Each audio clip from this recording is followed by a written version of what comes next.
Ya, buenos días. Entonces, el viernes pasado terminamos el tercer módulo y con eso nos saltamos al sexto módulo para avanzar en la materia de lo que ya es diseño, que trata de la verificación de albañilería sin refuerzo. Mm, la albañilería sin refuerzo en Chile no está normada eh, en ni una, tampoco en ninguna de las normas, ya sea la armada o la confinada. Sin embargo, es necesario entenderla y conocerla y cómo verificarla, porque en el caso de la albañilería confinada, la albañilería normalmente va no reforzada en el paño. Y por ende, para entender las acciones que pasan en el paño, igual hay que entender cómo funciona la albañilería sin refuerzo. Y de todos modos hay que verificar la albañilería con las cargas fuera del plano. O sea, y cuando en la NSH 2123, que es de albañilería confinada, se, se diseña para la flexión fuera del plano, en el fondo se está diseñando para una albañilería sin refuerzo. Y de ahí también radica la necesidad y la importancia de todos modos, revisar esta materia. Entonces, ¿qué es una albañilería sin refuerzo? Una albañilería sin refuerzo es eso, una albañilería que no tiene acero. Básicamente es la albañilería también más histórica, es la albañilería milenaria, es como se construyó en su inicio, eh, con la que se hicieron todos los monumentos históricos, básicamente. Por ejemplo, acá en la imagen les muestro, este es estos son los pasillos del Coliseo de Roma, si no me equivoco, y como si es una estructura inmensa, muy masiva, muy maciza también, y incluso ya en tiempos pasados, previo a la incorporación de los refuerzos en los materiales eh, frágiles, ya sea albañilería o el cemento, acordémonos que ya el cemento, aunque no lo crean, es un material bastante antiguo. Los romanos ya conocían el cemento y construían con cemento. Muchos de los acueductos, muchos de los monumentos romanos son de cemento, no de albañilería. Eh, entonces, ¿qué es lo que cambió por ahí, por el 1600, 1700? Fue la incorporación de los refuerzos, lo que permitió, ¿qué es lo que más permitió el ingreso del refuerzo? Construir superficies planas. Ya previo a los refuerzos, como no estaba esa posibilidad, porque los momentos que se me generan son muy grandes, entonces tienden a fracturarse y a no ser estables. Ya en los tiempos romanos, sobre todo, ellos fueron los grandes eh, innovadores en todo esto, o ellos fueron los que más lo explotaron, se usaban los arcos, es lo que estoy mostrando acá. Entonces, para generar vanos entre muros dentro de la estructura, se hacía uso de lo que son los arcos. Y ya que no se podían construir los planos, ¿por qué hay que usar arcos? ¿Alguien sabe? Esto supongo que lo vieron en análisis isostático. No sé si hoy en día todavía se llama así el curso. ¿Cuál es la gracia del arco?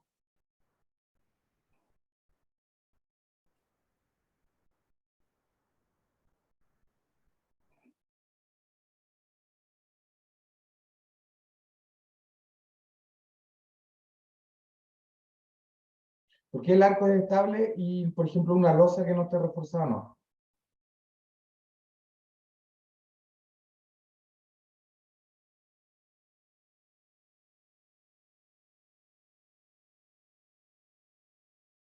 ¿Nadie sabe? Vamos a ir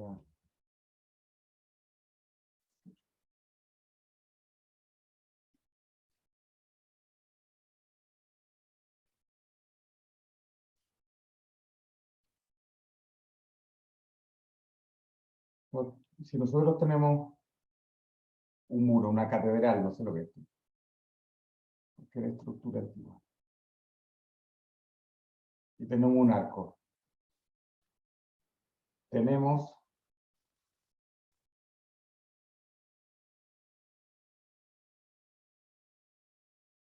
la descarga estática, ¿cierto? ¿En qué sentido? En el sentido gravitacional, ¿cierto? Y esta descarga es más o menos paralela y continua en toda la elevación. Sin embargo, ¿qué pasa en esta sección?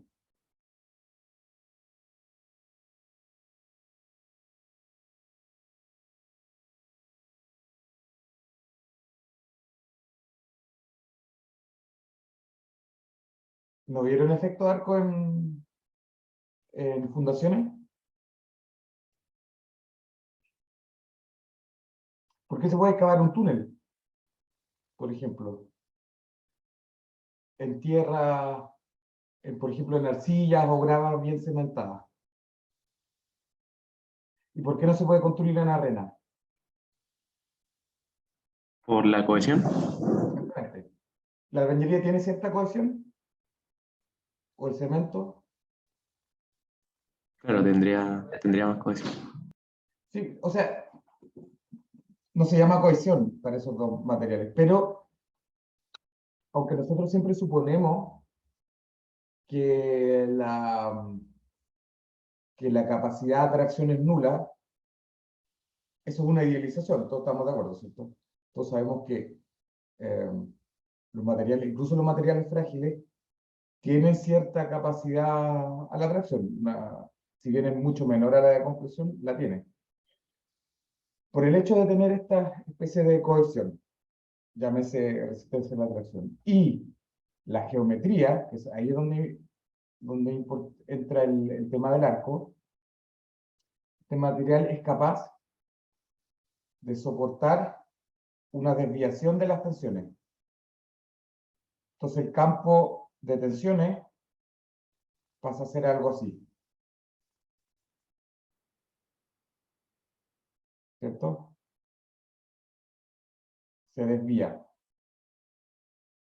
En teoría, en un arco perfecto, no obtenemos, entonces, este material acá, que es lo que, en vez de flexionarse, pasa a estar el arco a solo tener que resistir compresiones. Cuasi solo, tiene pequeñas flexiones, pero si esas flexiones son lo suficientemente chicas, no se activa no se activa la rotura por tracción, y por lo tanto esta geometría es estable. Tenemos un caso estable. Ahora, si extremamos el argumento, la geometría acá es importante. Si extremamos el argumento y hacemos un arco así, difícilmente las tensiones que vienen en bajada acá, por un tema geométrico, van a poder desviarse de esta forma. Es demasiado, ¿se fijan? Está demasiado acostado. No logrará, se generarán mayores flexiones acá. Y por lo tanto no será estable. Entonces la forma del arco es importante. ¿Cuál es el caso extremo? ¿Qué pasa si este radio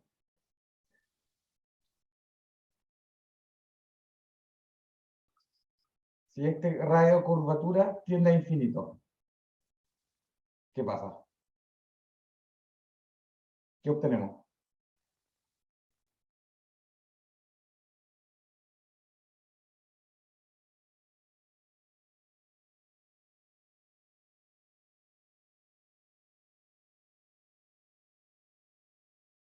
Obtenemos una superficie plana. Cuando R tiende a infinito, esta curva tiende a ser plana. Nosotros tenemos una viga o una losa. Y esa es claramente no estable. Y por ello también requiere de refuerzo. Y de ahí nació la necesidad de tener el refuerzo. Ahora, uno de los mayores expositores, no expositores, sino que uno de los grandes logros, o el que llevó a esta tecnología, digámoslo así, a su mayor expresión, ya lo habían dicho antes, fueron los góticos. La arquitectura gótica. Con esta geometría. Con esta geometría es como lograron las mayores alturas y la mayor eficiencia en cuanto a material. ¿Se fijan? La geometría es como una geometría casi que aerodinámica. Favorece que esta sección acá, a lo largo del arco, se mantenga en equilibrio. Vamos a volver a los arcos por un detalle que vamos a ver en la presentación, más adelante. Le paso el mouse. Ahí está. Vamos a volver a la presentación. Bueno, entonces vamos a ver cómo podemos diseñar, o más bien verificar. Diseñar ya no podemos porque las normas no lo permiten, pero sí verificar albañilería no reforzada. Lo otro que tengo que mencionar antes de seguir, no reforzado, existe la albañilería no reforzada y la albañilería reforzada. Cuando escuchen albañilería reforzada, ojo, reforzar no significa que cumpla con la normativa. Entonces, una albañilería reforzada no necesariamente es una albañilería confinada o una albañilería armada. Una albañilería solamente es reforzada o armada si cumple con los requisitos normativos. Si no los cumple, bueno, sí, tiene cierto refuerzo, puede que aguante un poco más, pero no es una albañilería armada o confinada necesariamente. Solamente tiene refuerzo. Y puede que esos refuerzos, como vamos a ver en otros módulos, no sean suficientes. Entonces, ojo con eso. Reforzar no necesariamente la hace confinado o armado. Entonces, acciones perpendicular al plano del muro. Entonces, eso es lo más común, el que más afecta a la albañilería no reforzada, porque pueden corresponder a sismos, empujes de suelo o líquidos, o incluso explosiones. Como yo le había mencionado antes, este es el tema de las explosiones, sobre todo en Europa, hace ya, yo diría que 2 décadas, se está estudiando mucho, porque los europeos sufrieron varios atentados, sobre todo hace 2 décadas atrás, después de la invasión a Irak, y ellos tienen los centros de la ciudad, son todos centros históricos, construidos probablemente en un 90% de albañilería, y los atentados normalmente son en los centros. Los centros son es donde se forma el quehacer de la ciudad. Entonces, de ahí nace la preocupación no solo por los sismos, sino que también, por ejemplo, por las explosiones. Y cuando se producen, por ejemplo, empujes de líquido, yo sé de un ejemplo en Chile, de una albañilería con empuje de líquido, que es, por ejemplo, entiendo que son como unos cavas, unos toneles gigantes de pisco, muy antiguos, donde todavía hasta hoy en día se conserva pisco a la espera, está siendo añejado en recipientes de albañilería antigua. Otro ejemplo con empuje de líquido son todas las antiguas cepas de puentes, de los antiguos puentes.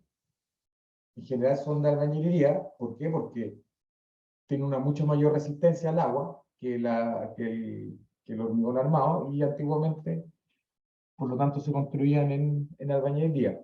Empuje de suelo, bueno, cuando ustedes tienen subterráneos, como por ejemplo Col Sur de Gaucher, ya sea para el lado sur o para el lado de la biblioteca, para el lado norte. Luego, los momentos de flexión que producen estas acciones los resisten los paños de albañilería haciendo uso de su resistencia a la atracción por flexión. De ahí viene el gran tema siempre. Es lo que les decía. ¿Se acuerdan que yo le hice un mono hace como 3 clases atrás? Ustedes tienen un muro y no tienen resistencia a la flexión, a la tracción, disculpe,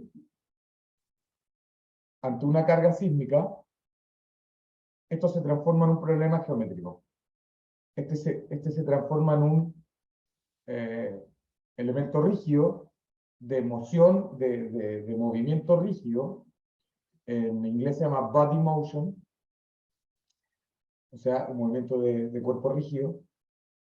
Y es solamente estable según la ecuación que vimos la clase pasada. Y como vimos la clase pasada, ya no depende ni de la resistencia ni de su peso, sino que solamente de la relación de su altura versus su ancho. Ahora, esto tampoco es real, porque sabemos que alguna capacidad de tracción tienen los materiales frágiles, llámese hormigón o albañilería, y por lo tanto también tiene cierta capacidad a la flexión. Entonces, previo a pasar a un comportamiento rígido, todavía, que acá aplicamos un momento, todavía acá, voy a hacerlo como resorte, tenemos cierta capacidad a la tracción. Previo a transformarse en un problema de cuerpo rígido. Luego, los momentos de flexión dependen de las condiciones de apoyo, el contorno del paño y el valor de la relación de, estamos hablando de muros muy largos, de su ancho versus su espesor, o sea, de su esbeltez, pero no la esbeltez en altura, sino que normalmente controla la esbeltez a lo largo del muro. ¿Por qué? Porque nosotros en general construimos con muros más bien largos que anchos. O sea, disculpen, largos que altos. Largos que altos. Y ahí siempre viene la consulta. ¿Cómo es el apoyo? ¿Tenemos apoyo o no? Si no tenemos un buen apoyo, se transforman en cantilever. Si tenemos apoyo, usualmente se nos forma esta guata y la forma en que fallan estos muros tiende, como ustedes podrían hacer por un análisis tensional, a ser más o menos así. Y esto es lo que llamamos el famoso vaciamiento fuera del plano. Entonces, ¿cómo podemos modelar? ¿Cómo podemos verificar? ¿Cómo podemos evaluar una situación como esta, un muro como este? Bueno, es bastante sencillo dentro de todo. Una de las formas clásicas sería el uso de las tablas. No sé si ustedes les han enseñado a diseñar por tabla, pero básicamente las tablas que se usaban antiguamente consideran un largo menor, un largo mayor, y toda la relación de cómo se distribuyen los momentos se distribuyen en base a esta relación, más que debido a su valor cuantitativo, sino que es más bien el valor comparativo entre estos dos parámetros. Y eso define cómo son los momentos. Es lo que estoy diciendo acá. Parte con 0,5 y vamos subiendo a distintas relaciones. Ya cuando superamos el valor de 2, ya pasamos a un paño largo donde ya sabemos que podemos suponer que solamente trabaja en el sentido corto. Es lo mismo que con las losas. Básicamente lo que estamos haciendo es evaluar una losa, pero que en vez de estar vertical, o sea, disculpen, horizontal, está puesta en forma vertical, y en vez de tener sobrecarga de uso, nosotros le atribuimos una carga sísmica, o sea, una carga inercial fuera del plano. Esto es lo mismo. Entonces, esto es nuestro muro, y a través de estas relaciones, nosotros obtenemos los distintos factores de momento.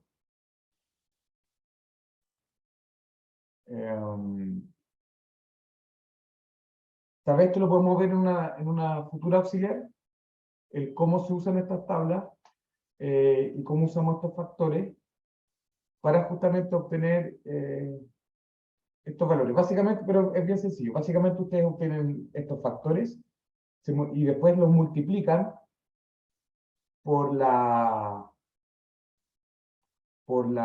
carga aplicada, por la carga distribuida, y con eso ustedes obtienen el momento. Aunque ustedes no lo crean, esto es mucho más exacto que cualquier modelo de elementos finitos que ustedes tengan en SAP o TAPS. Mientras que la losa sea rectangular, esto es más exacto que cualquier análisis que ustedes hagan en un software de computación. ¿Por qué? Porque estas son expresiones que salen del análisis analítico, de las ecuaciones. Y los elementos finitos, para el que no haya tomado el curso, los elementos finitos lo que hacen son aproximaciones numéricas. No determinan las ecuaciones explícitas físicas de lo que estamos analizando. Por ello, si estoy ante losas muy regulares, yo diseño siempre con tablas. Yo no diseño con los resultados de los elementos finitos. Sobre todo porque también en la esquina los elementos finitos, en toda aquella zona donde haya una singularidad, se disparan mucho los esfuerzos, los cuales son más bien un artificio matemático y no un resultado físico. En la realidad no se dan esos valores tan altos. Así que por eso también les recomiendo el uso de las tablas antes que de los modelos, cuando tengan este nivel de regularidad. Bueno, casos críticos. Como ya habíamos visto en el módulo 2 sobre todo, donde tenemos los casos críticos, por ejemplo, los pisos superiores debido a la amplificación de aceleraciones, por ejemplo acá, con la altura. Sobre todo porque también en los últimos pisos, sobre todo en la galería histórica, los muros no estaban amarados, entonces son simplemente fachadas que no tienen una losa de amarre, los techos son livianos, más bien son solamente descargas, pero no logran amarrar ni sujetar los muros fuera del plano. Y por ende, como se generan acá mayores aceleraciones, usualmente también son estos los pisos que se han vaciado fuera del plano, y como ya le he comentado antes, en el pasado, llámese terremoto del 1906 y, me corrigen si estoy mal, 1939 en Chillán, ahora no me acuerdo si es 1939 o 1940, que el terremoto de Chillán es uno del que más pérdidas humanas ha causado en la historia chilena. ¿Y por qué? Justamente por este tipo de arquitectura de la época. ¿Y cuál es este caso del que estamos hablando también? Cuando tenemos una relación ancho-altura muy grande. O sea, cuando el ancho es mucho mayor a la altura del muro. ¿Se fijan que este fue el vaciamiento, como lo habíamos ya mencionado anteriormente? Y si se fijan, este es un ejemplo de lo mismo. Pero, si bien se activó toda la fisura, lo que yo les decía antes, al haberse fisurado de esta manera, pasamos de un problema de tensiones a un problema de estabilidad geométrica. Y por suerte, o puede ser porque el sismo no fue lo suficientemente largo, no se logró activar el desplome, el vaciamiento fuera del plano. O sea, quedó en la etapa precolapso. Acá tenemos otro ejemplo. Sin embargo, este no es un ejemplo chileno, es un ejemplo en Costa Rica, donde se mezcla mucho hormigón con albañilería, uno de los pisos superiores también.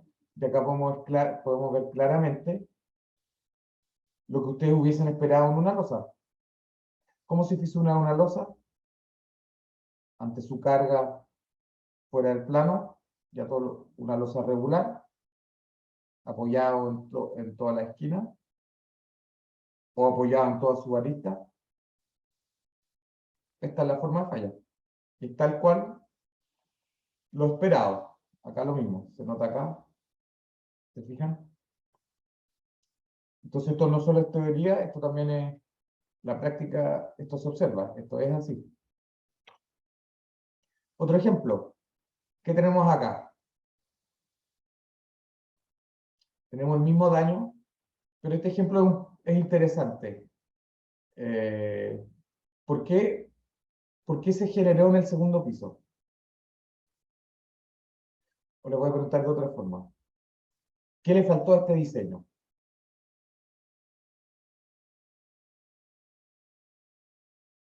Esto es de hace 12 años atrás nomás, esto es del terremoto del 2010.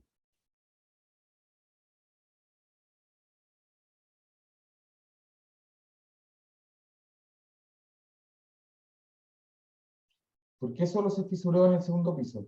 ¿Qué es lo que le faltó al diseño?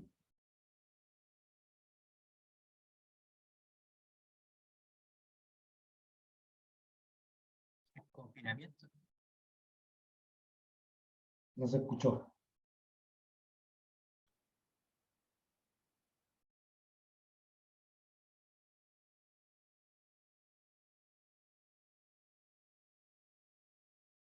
Se ve muy poco. Esperen, voy a cambiar el lápiz. Así que va a tener que ser rojo. Verde. Confinar. Disculpa, más fuerte. Confinar. Hoy no se te escucha. Más fuerte. Confinar. A ver, Confinar. voy a ver ¿A qué te refieres, confinar? colocar columnas en el segundo piso. Pero no, está bien, en el segundo piso. No, pero exactamente lo que tú estás diciendo, espera. ¿Por qué falló acá?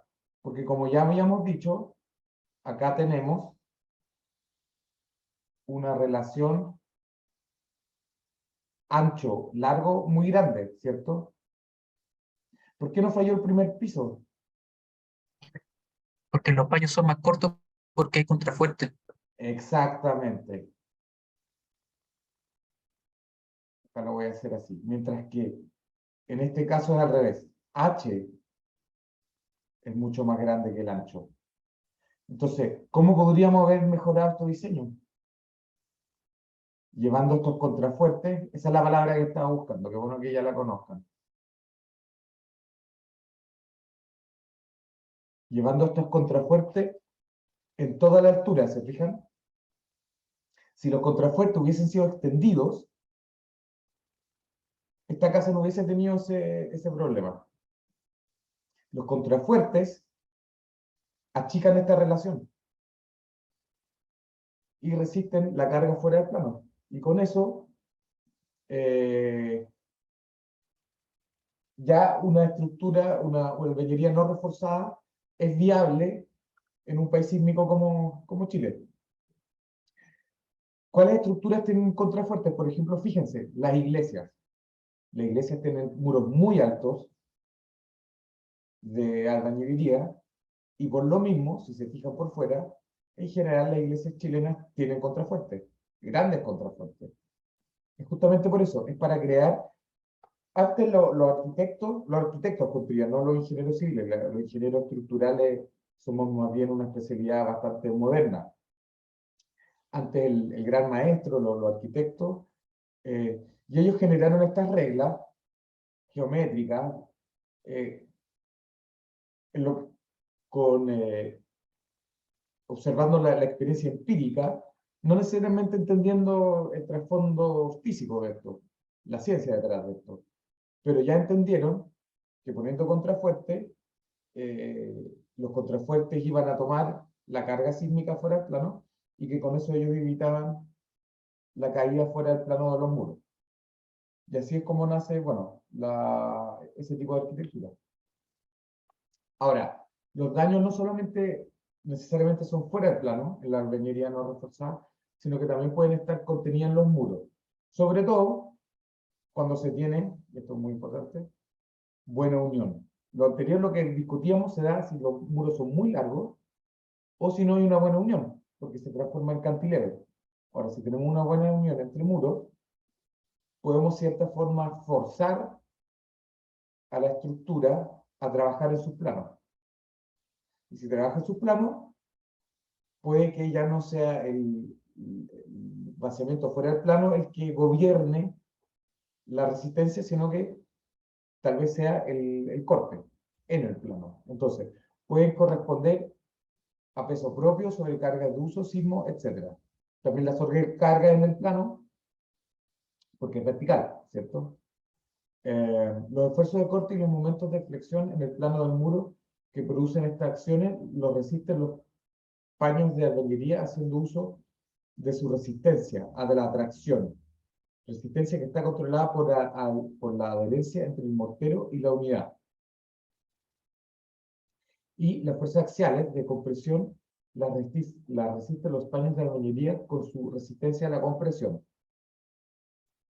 Ahora, consulta, si estamos hablando de los esfuerzos de corte y los momentos de flexión en el plano, ¿ya? Estas acciones las resisten los paños de albañilería haciendo uso de su resistencia a la tracción.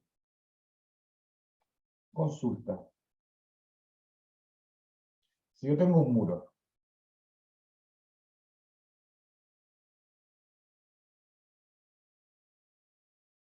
y tengo una carga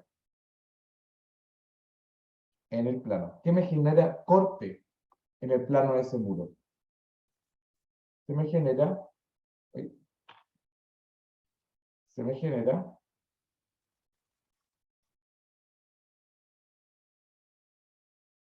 una fisura por corte, ¿cierto? Entonces, les consulto. ¿Por qué acá estamos hablando de resistencia a la tracción si la fallas por corte?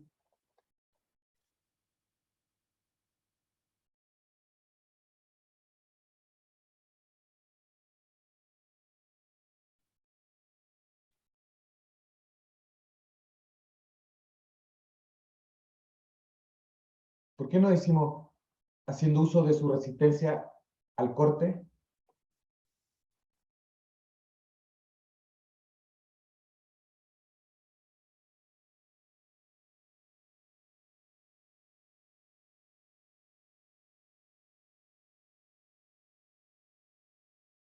En este caso, ¿existe la resistencia al corte?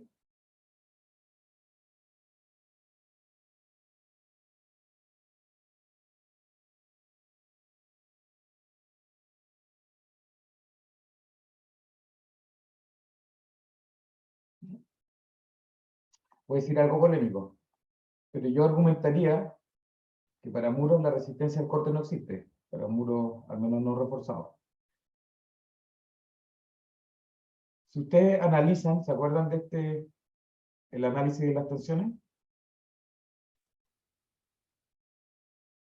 Nosotros tenemos un sigma I, ¿cierto? Y un sigma X. Pero también vamos a tener un tau X, ¿cierto? ¿Se acuerdan de esto, no? Y Sí, un profe. tau I.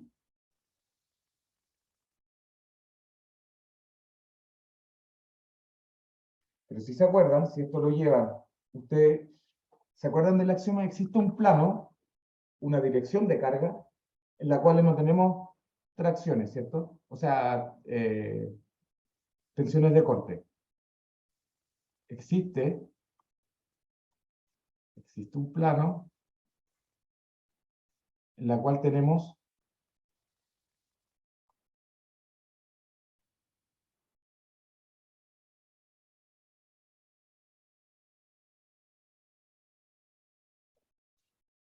compresión o tracción pura. ¿Se acuerdan de esto con el análisis de tensor? Sí, profe. Ya.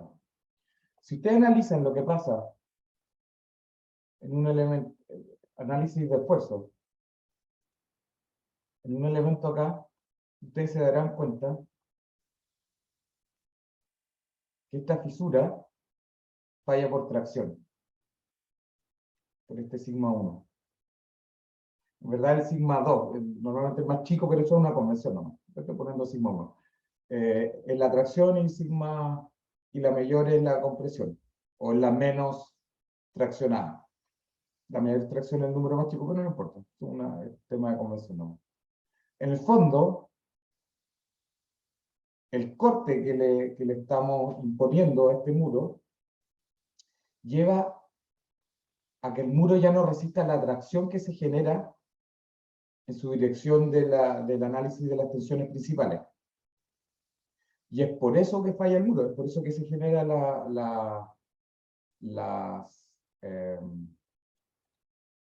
por eso es que se genera esa falla al corte. Ahora, ¿por qué le llamamos corte? Porque nosotros analizamos el corte.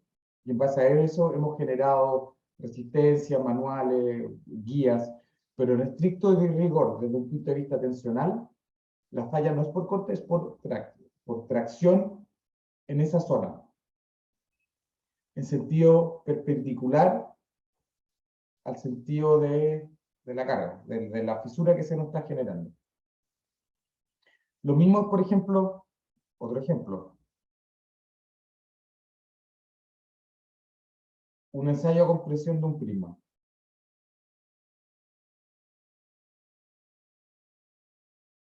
Y ustedes acá tienen un P y con eso ustedes determinan un sigma de resistencia, ¿cierto? Este sigma de resistencia se genera, está gobernado por compresión o por tracción.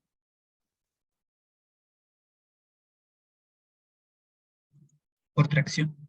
Por tracción. Exacto. ¿Por qué? Lo que gobierna la capacidad de la compresión no es la compresión en sí. Para que sea la compresión, tiene que estar confinado. Pero si no está confinado, se les van a generar este tipo de fisuras longitudinales. No sé si ustedes ya pudieron hacer un ensayo en laboratorio. Pero básicamente, a usted se le genera acá, por el efecto de Poisson,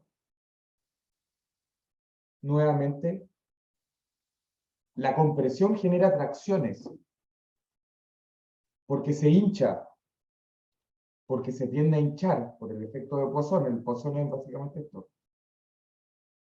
Se tiende a hinchar en ambas direcciones, y eso genera estas tracciones en la superficie. El material se quiere separar para poder generar esta guata, y falla por la resistencia a tracción en esas zonas. Y por ende, si bien podemos hacer una similitud que sigma R, obviamente sigma R es igual al P máximo, ¿cierto? Dividido el área. Pero eso es una equivalencia. La falla en sí tensional no es por tensiones de compresión, o no necesariamente. Es un juego también, puede haber ambos. Pero en general es por esto. Porque hay una tracción que genera esa fisura y por ende la falla. Ténganlo en mente porque yo creo que esto es algo fundamental y es bueno entenderlo, porque uno siempre habla de corte o de compresión, pero muchas veces, si ustedes lo analizan sobre todo como ciencia, el software de elementos finitos, no el de análisis estructural como el de TAPS, ustedes se van a dar cuenta que los estados tensionales son estos. No por estos estados, no por estas tensiones de corte puro, sino que más bien por tensiones de tracción. Eso. Siguiendo con ejemplo, respecto a lo que se nos genera acá, que son las típicas fisura en X, por eso es que se genera en X, porque acá se generan las tracciones, fuera del perpendiculares a estos planos. Acá tenemos un ejemplo. ¿Alguien reconoce esta foto?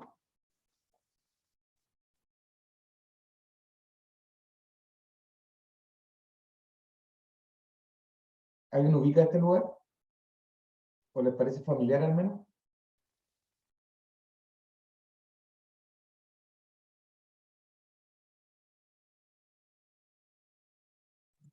A mí no, profe. Esto es en Bocher. Fue para el terremoto de 1985. Se generaron estos daños. Este en particular es el hall de física. Supongo que han estado. El que es equivalente al hall de química, que están uno frente a otro, ¿cierto? Los edificios son espejos. En el hall de física se produjeron estos daños, que obviamente fueron reparados. Ya para los otros terremotos no sé cómo lo repararon, ahí desconozco eso. Pero lo repararon y justamente en estos elementos, de nuevo, porque tenemos grandes muros, descargan estos arcos, lo que hablamos de nuevo, pero estos elementos son muy chicos para tomar todo el corte. Si bien pueden tomar la carga axial que viene de arriba, no lograron tomar el corte, todo el corte. Y por ende se generaron estas fisuras cruzadas. Y acá tenemos la típica, ¿se fijan? Típico daño en X debido a corte. ¿Por qué no llegó hasta acá abajo? Porque acá teníamos estos antepechos, no son antepechos, esto se llama alféizar en español, que son más rígidos, y por eso el material acá está más confinado en esta altura, y por eso es que la fisura partió desde acá y no desde abajo. Lo mismo que arriba, desde llegar hasta acá, se metió acá, por tener acá elementos rigidizadores. Luego, para el diseño de este tipo de albañilería se acepta. Solo la albañilería es la responsable de resistir las acciones externas. Ahí, ¿por qué digo solo? Porque en el diseño lo que yo les decía, si ustedes tienen un refuerzo en una estructura, pero ese refuerzo no cumple con los requisitos mínimos de la albañilería armada o la albañilería confinada, aunque exista ese refuerzo, ustedes no deberían considerarla en el diseño o más bien en la verificación. Como decía, no creo que ustedes diseñen con albañilería no reforzada o sin refuerzo, pero sí es muy probable que les toque verificar. Entonces, ¿qué hacemos? Simplemente no consideramos el poco refuerzo que tiene. Nosotros partimos de la base que es una albañilería simple, una albañilería sin refuerzo. Cualquier capacidad adicional que se pudiera tener el elemento debido a la presencia de algún tipo de refuerzo se desprecia, es lo que acabo de decir. La albañilería debe resistir tanto las tensiones de tracción como las de compresión que se produzcan. O sea, en este caso particular, sí consideraríamos las tensiones de tracción porque si no, no podríamos verificarlas básicamente. Al contrario de lo que hacen ya las normas, que desprecian las tensiones o la capacidad de resistencia a la tracción. Los elementos de albañilería no reforzados deben dimensionarse de modo que permanezcan sin agrietarse. ¿Qué significa esto? ¿O a qué es equivalente dimensionar algo de manera que no se agrieten? ¿Qué tipo de diseño es eso? Eso tiene un nombre. Diseño por capacidad. Diseño por capacidad. No, Está por fisuración. cerca, pero no es diseño por capacidad, porque diseño por capacidad, la lógica detrás de eso es otra. Puede que Sí, al final llegas a lo mismo, pero cuando tú haces un diseño por capacidad, cuando para ti un elemento eh, es demasiado importante. Por ejemplo, los dinteles, en el caso del hormigón armado.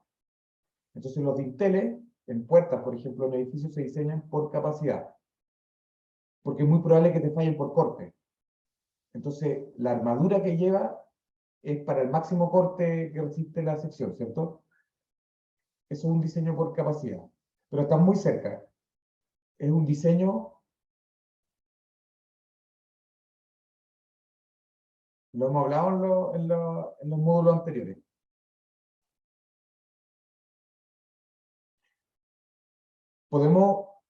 Es un diseño que acepte desplazamiento, o sea, o cierta ductilidad.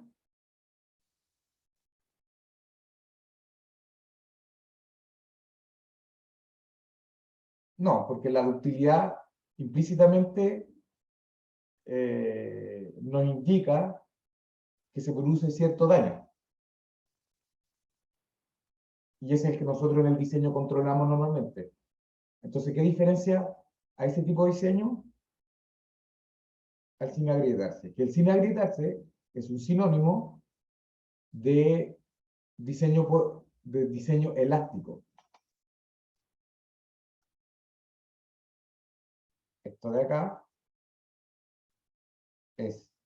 creo que son 3 rayitas cuando uno dice equivalente, ¿cierto? Equivalente a un diseño elástico. ¿Estamos de acuerdo? ¿Qué significa eso? Por ejemplo, si ustedes usarían la NSH 423, ¿qué modificación tienen que hacer ustedes para poder cumplir con lo que se le está pidiendo acá? Que permanezca sin agrietarse ante un sismo. ¿Cómo diseño elásticamente con la NSH 423?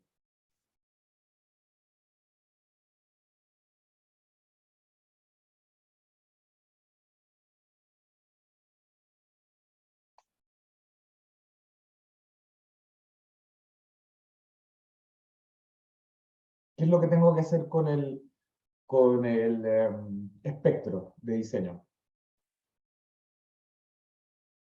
¿Se trabaja con el espectro reducido Al contrario, o con el espectro eléctrico? sin reducir, exactamente. Entonces, Sí. esto implica que en teoría R tiene que ser igual a 1. Asumiendo que la demanda sísmica que contiene la NSH, pero este 3 es una demanda real, ¿cierto? Pero asumiendo que esa es la demanda real de un sismo, si R es igual a 1, entonces estaría realizando un diseño elástico. Por lo tanto, al analizarla, si todas las tensiones de análisis de solicitaciones son menores a mis tensiones admisibles, o ni siquiera admisibles, las tensiones últimas, disculpen, las nominales, en ese caso no se agrietaría, y por lo tanto cumplí con el diseño elástico, ¿cierto? Ahora, ojo, la NSH 433, ahí podríamos verlo rápido, creo que es importante. Vamos a verlo, disculpen esto. Esto me lleva a lo siguiente, algo que ya les quería mostrar. Yo les dejé acá, vamos a hacer un pequeño paréntesis. Yo les dejé acá estos links, son herramientas que yo siempre les recomiendo usar. La primera es el listado de normas del INN. Entonces nosotros, visitar. Si yo quiero saber cuál es la última norma de una norma, o sea, cuál es la última versión, yo acá pongo el número y puedo rápidamente ir a ver qué es la del año 96, pero modificada del 2009. ¿Por qué esto es importante? Por lo siguiente, ¿se acuerdan cuál era la norma de viento? 431, ni me acuerdo. A ver, veamos. No, bueno, esta. Cargas de nieve, no. Entonces esa es la 430, ¿no? La 432. Veamos. Cargas de viento. La 432 es, sí, Sí, mira, 432. ¿Cuál es el año? ¿Cuál es la última versión? 2010, ¿cierto? Entonces el ir a este link que les dejé del Instituto Nacional de Normalización les va a indicar la última versión de la norma. Pero ojo, y acá el lenguaje que voy a usar es muy importante, para que lo entiendan. Es la última norma que tras un comité de trabajo fue emitida por el Instituto Nacional de Normalización. ¿Y por qué les digo que acá el lenguaje es muy importante? Porque, como les dije, por el Instituto Nacional de Normalización, la última versión de la norma. Pero para ciertos casos, y acá es donde de nuevo voy a ir a enlace, les dejé este otro listado. Este listado es el listado de normas técnicas obligatorias del MIMBU. El MIMBU es el Ministerio Nacional de Urbanismo y Vivienda, si no me equivoco, ¿cierto? Acá están las normas oficializadas por el MIMBU. Busquemos la 4. Acá hay dos listas. La verdad, esto depende creo que de dónde se oficializó. Hay normas que se oficializaron por decreto y otras por la UBUC. ¿Qué es la UBUC? La Ordenanza General de Urbanismo y Construcción. 431 no está acá. Entonces vamos a normas UBUC. Buscamos acá. Acá está. Y vaya sorpresa para mí, porque el año pasado todavía, el año que estaba acá era 1972. ¿Qué significaba eso? Que si bien el instituto, el INN, tenía una nueva versión de la norma, el Ministerio de Vivienda todavía no lo había acogido. Y el año que se decía acá era 1972, por ende, ¿qué es lo que implicaba eso?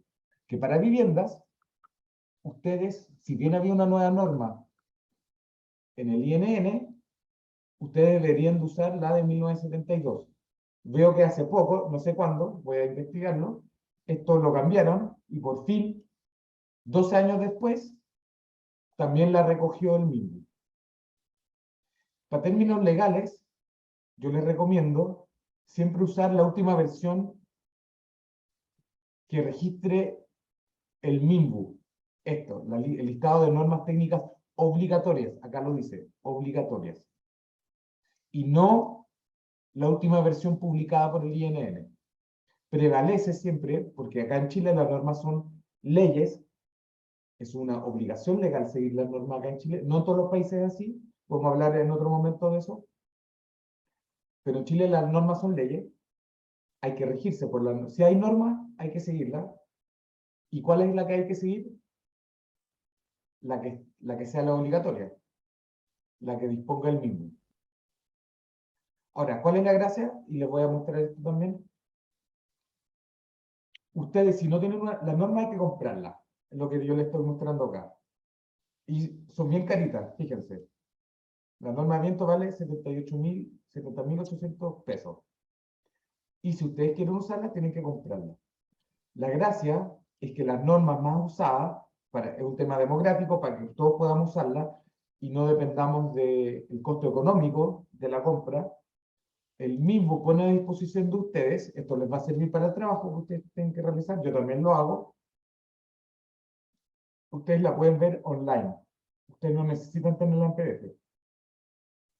Entonces nadie se puede excusar de que no tiene la norma, porque las normas, las más usadas, al menos todas las que ustedes tengan que usar para este curso, están publicadas acá y son de libre acceso. Y ustedes pueden, entonces, acá hojear la norma, acá con estos botones de acá al lado, y pueden ir recogiendo lo que la norma les dicta para vuestros diseños. Cierro paréntesis. Y Y por eso les dejé justamente estos links acá. Es porque les va a servir para el trabajo que ustedes están realizando para el curso. Vuelvo a la presentación. ¿Por qué vinimos acá? Habiendo hecho este paréntesis, volvemos a lo que estábamos discutiendo. Queríamos ver la 433. Norma 433. Ver norma. La del 96, la que sigue vigente. Y lo que yo quiero ir a ver es la tabla que está mucho más allá de lo que, si no me equivoco. No, está acá cerca. Ya, por acá está. Esta tabla de acá. Valores máximos de los factores de modificación de respuesta. Creo que yo puedo hacer un zoom acá. Y si no, también lo puedo hacer así. No. Ya, lamentablemente no tiene zoom. Creo que tiene zoom, pero no me está funcionando acá en el browser. Pero les quería mostrar esto. Les quiero destacar esto. Cualquier tipo de estructuración o material. Vamos un paso para atrás. Valores máximos de los factores de respuesta. Y los factores de respuesta, como ya explicamos en el módulo anterior, son altamente dependientes del tipo de tipología de construcción que ustedes estén haciendo. Y la tipología es la sumatoria de la geometría junto con el tipo de material. Entonces, esta tabla se divide según material, pero también según sus particularidades. Son marcos corrientes, marcos intermedios, o muros y sistemas arrostrados, porque el acero también puede ser arrostrado, entonces tienen marcos concéntricos corrientes, los especiales, excéntricos. Y acá, fijémonos acá, hormigón armado y albañilería confinada.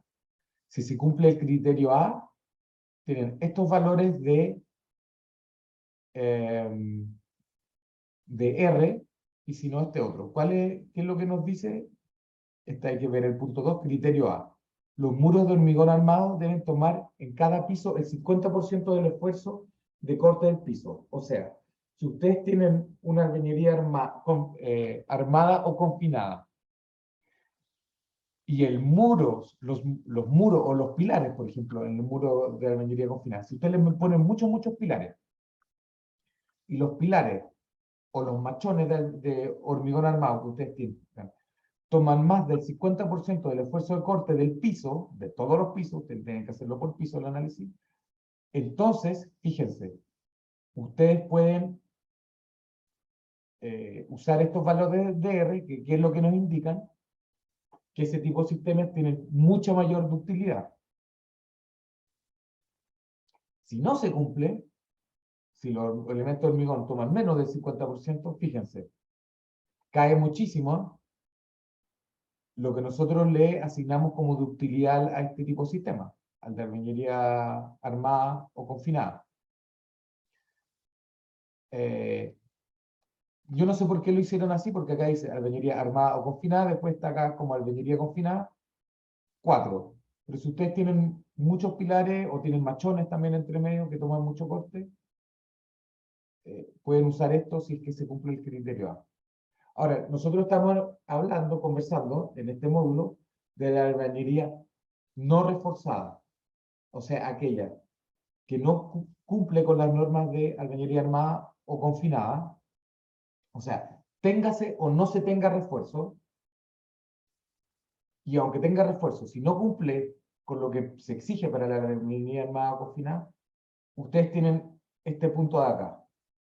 Cualquier tipo de estructuración o material que no pueda ser clasificado en alguna de las categorías anteriores. La mayoría de los edificios históricos caen en este punto, en el 2. ¿Y qué implica? Que el R que se le asigna es 2. Ya les voy a decir por qué me interesa que ustedes aclarar este punto. Vamos a ver al tiro de nuevo en la diapositiva. Quiero leerle por último el punto 3, acá chiquitito, dice: no procede el uso del análisis modal espectral para este tipo de estructuración o material. Por lo tanto, no se establece un valor para R0. O sea, ustedes tienen que hacer este análisis como si fuese, solamente pueden usar el método estático de la NSH433, no el modal espectral. Ahora, guárdense este valor, R igual a 2, para este tipo de estructuras, o sea, por ejemplo, estructuras de albañilería no reforzada. Habíamos dicho, si ustedes quieren irse a la segura, que permanezcan sin agrietarse, o sea, hacer un diseño elástico. Sin embargo, la NSH433 no es tan conservadora, no es tan conservadora, y la NSH433, ¿qué es lo que dice?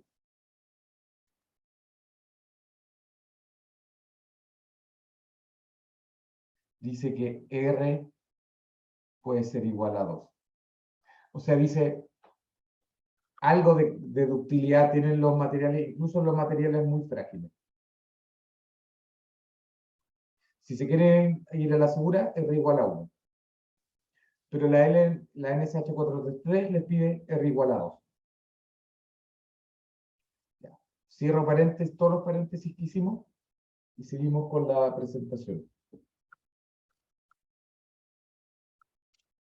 Esto permite usar todo lo anterior. Disculpe, el último punto nos faltó. Las tensiones producidas por los esfuerzos solicitantes, NS, MS o QS, se determinan aceptando que el comportamiento de la hormiguilla es elástico lineal hasta la rotura. Esto no es así necesariamente porque a veces uno tiene roturas chicas y las estructuras siguen siendo bastante elásticas, pero bueno, uno asume que no hay agrietamiento. Aunque en la práctica siempre va a haber algo de agrietamiento, pero fisuras chicas, controladas. Esto permite usar las ecuaciones de la resistencia de materiales, o sea, la ecuación de Navier, y las propiedades geométricas de la sección transversal no agrietada. Por eso es lo importante lo que yo estaba mencionando acá. Igual que con el hormigón. Para poder hacer un análisis, nosotros vamos a asumir que no hay grietas, agrietamiento, por lo tanto, podemos usar la sección transversal no agrietada y podemos usar la teoría de la resistencia de materiales. En vez de usar solamente de estabilidad geométrica, que en el fondo es la teoría del movimiento de cuerpo rígido. Entonces, ¿cuáles son los criterios de diseño cuando uno está ante estos supuestos? Resistencia de materiales y las secciones transversales no agrietadas. Aquí es equivalente a decir que las secciones transversales no son, es agrietada, es no agrietada.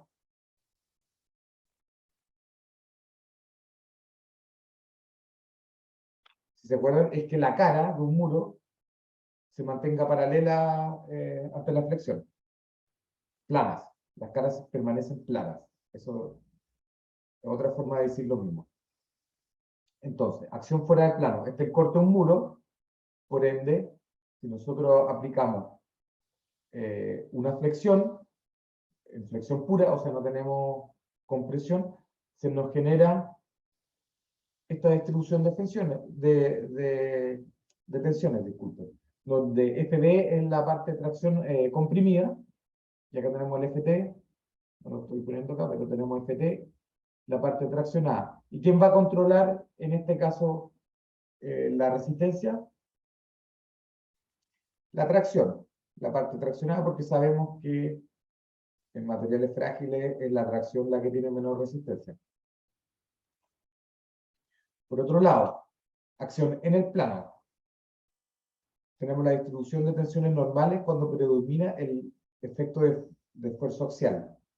Tenemos esta distribución de tensiones, ustedes la conocen, por ejemplo, de fundaciones, y donde el FB, que es la compresión en la albañilería, en el lado que es máximo, es la que nos va a interesar para el diseño. Y por otro lado, tenemos la distribución de tensiones tangenciales por efecto de la fuerza de corte, que es el enunciado de Juravsky, y que si ustedes se acuerdan bien, las tensiones, aunque nosotros al diseñar las suponemos perfectamente distribuidas, o sea, iguales a lo largo de todo el muro, nosotros sabemos que esta es la distribución.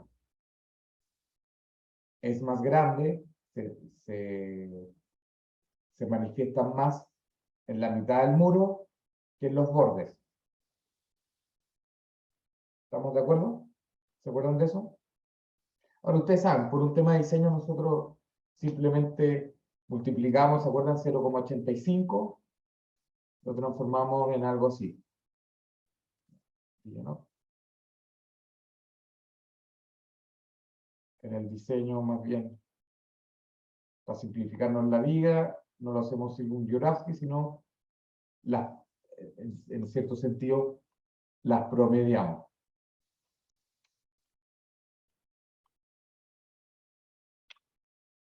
Entonces, habiendo dicho eso y sabiendo que podemos usar las ecuaciones de Navier y de Dvořáčky, ¿cómo podemos hacer un diseño? ¿Cuáles son nuestras ecuaciones de diseño? Primero que nada, acuérdense que nosotros en la albañilería siempre estamos trabajando con tensiones admisibles. O sea, acá hago de nuevo un paréntesis. Esto es porque durante todo el curso, esta notación que yo estoy poniendo acá es válida para todo el curso, que es las F mayúsculas son siempre las tensiones admisibles. Cuando ustedes vean mayúscula es tensión admisible y la minúscula es tensión, la tensión de cálculo, de diseño. ¿Ya? Esto es una convención, es general así, pero también es particular del curso. Habíamos dicho que siempre que vean la S, y porque estamos trabajando con tensión admisible, significa la solicitante. O sea, no están mayoradas. Y el E acá, bueno, esto significa que es la área de sección transversal de cálculo del elemento, es la efectiva. Eso lo vamos a ver más adelante, qué es lo que significa una sección efectiva, pero en el fondo es el área que tenemos a disposición para el cálculo. Entonces, ¿cómo diseñamos o cómo verificamos las tensiones normales, las tensiones de compresión? Simplemente es la carga axial dividido el área efectiva de compresión, tiene que ser menor, que nos da la tensión, me entrega la tensión de compresión, esa es menor o igual a FA. O sea, a la tensión admisible a la compresión pura, ojo, a la compresión axial. Ya van a ver por qué digo ojo con esto, compresión pura, por lo siguiente. ¿Cómo calculamos la situación donde tenemos flexo-compresión? Como dijimos, a través de la ecuación de Navier podemos decir que la tensión máxima de compresión tiene que cumplir lo siguiente. La tensión de compresión dividido el valor admisible a compresión más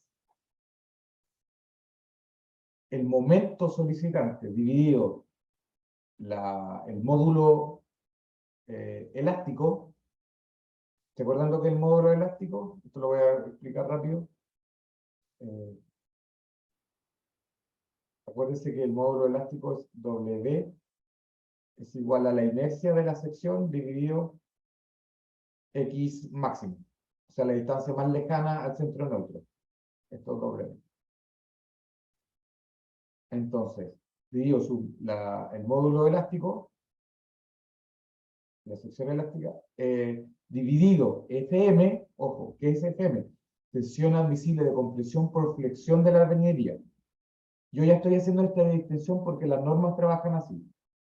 Es otro valor a la compresión que se le da a las tensiones que se generan por momento, por flexión. Esta suma, que es... ¿Qué les recuerda estos valores de acá? ¿Qué es,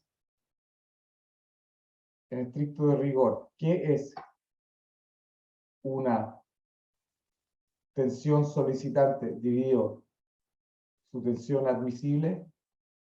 ¿A qué es equivalente?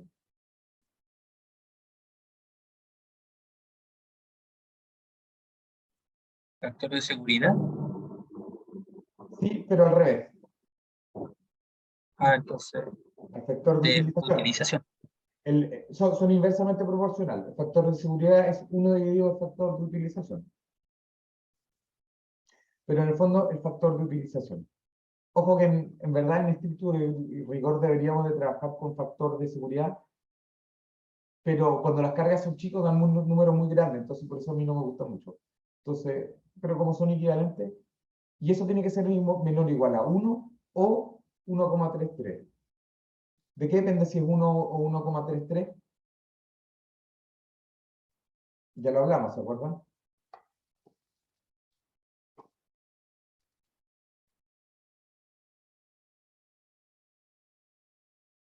¿Cuándo se ocupa 1 o cuándo se ocupa 1,33? Lo vimos en el módulo 2, varias veces.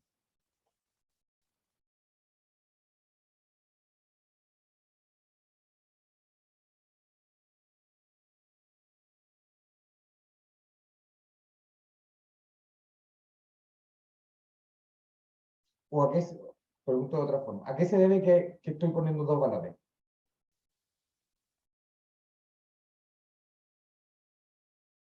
Aquí estamos hablando del método de tensiones admisibles, y si se acuerdan, en general, que es el ASD. En el ASD, para cargas estáticas o no accidentales, el límite es 1. Pero el método de tensión admisible nos permite, no es una obligación, es un permiso, nos permite expandir el límite de análisis, el límite, el 33% cuando las solicitaciones tienen componentes de cargas accidentales. Entonces es porque para cargas accidentales, el método de la tensión admisible nos permite un incremento de los esfuerzos admisibles en un 33%. De ahí viene este 1,33.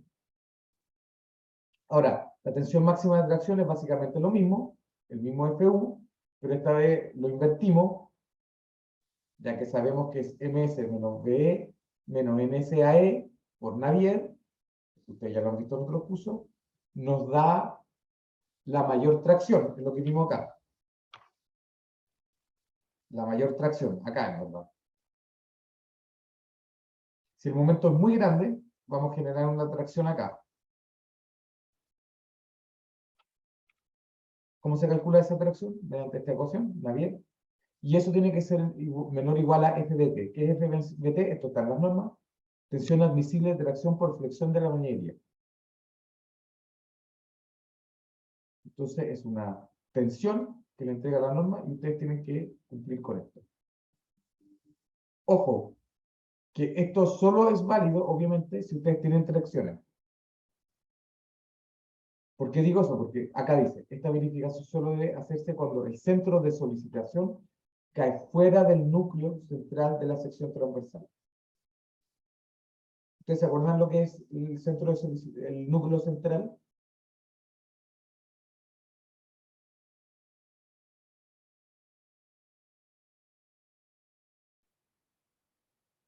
Ya, esto es lo último que vamos a ver y después vamos a...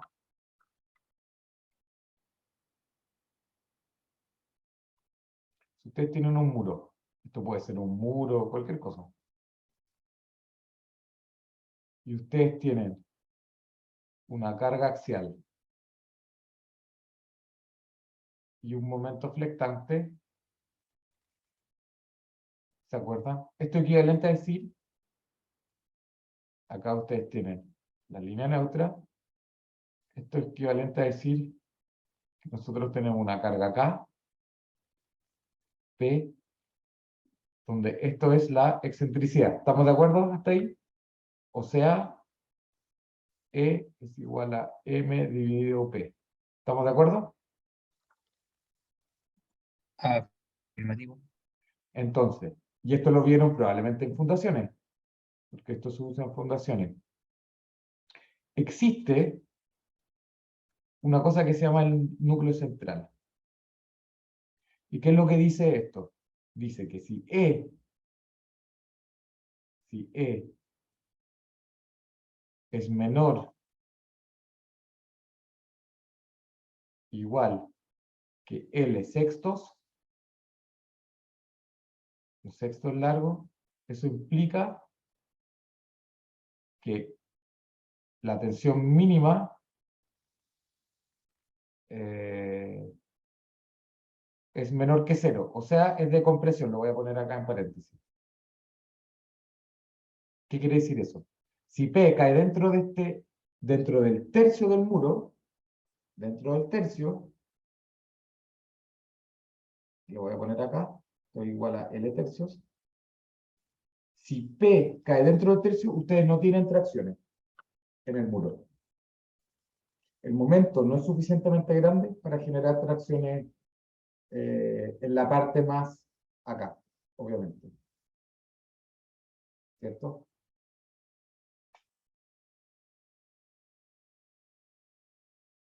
Bueno, y eso es lo que estamos diciendo acá. Esta ecuación solo se debe usar si es que la solicitación cae fuera del núcleo central. ¿Cómo podemos verificar eso? Fácil. M dividido P nos da la excentricidad. Si la excentricidad es menor o igual a L sextos, acuérdense que la mitad de L tercios es un sexto en esta dirección y un sexto en la otra dirección. Si E es menor o igual a L sextos, no tenemos tensiones de tracción. Eso, con esto despedimos la clase de hoy. Vamos a dejar de grabar y de compartir.